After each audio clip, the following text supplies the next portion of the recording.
Hello, everyone. Today, I'll introduce to you all how to use the KD-X4 key edition for Volkswagen and Audi vehicles. This is a 5D transponder key. The wires have been soldered in accordance with the wiring diagram. This 8-pin adapter board is the one being used.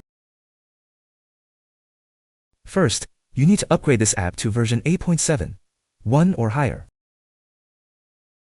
Then the firmware version needs to be upgraded to 1.53 or higher. First, connect to the device. Click IMO Programming. Click IMO Programming. Then navigate to the corresponding path. OK.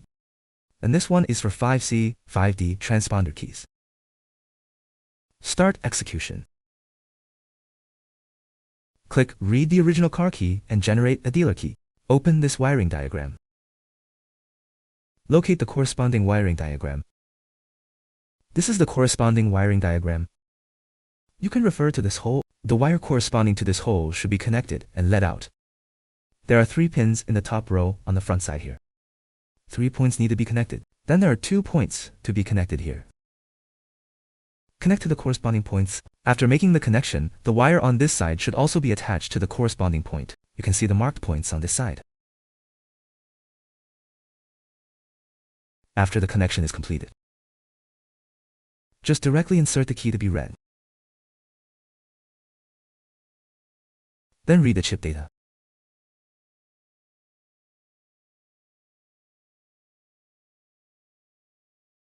The data has now been saved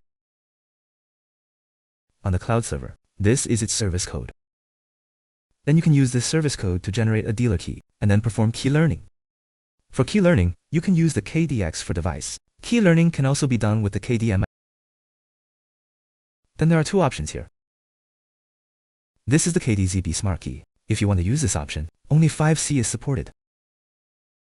Translation: if a 5D chip is used, the original vehicle key is a must for the convenience of our demonstration. So we have been using this one all the time. Then you need to properly connect the wires of the key to be added before inserting it.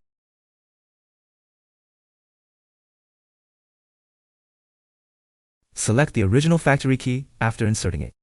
Click Original Key Non-Vehicle. Click OK. Writing successful. After the writing is successful, you can restore the key and take it together with the original vehicle key to perform on-vehicle matching. The key learning function is required.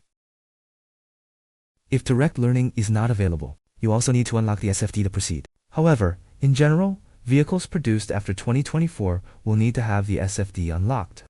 Thank you for watching.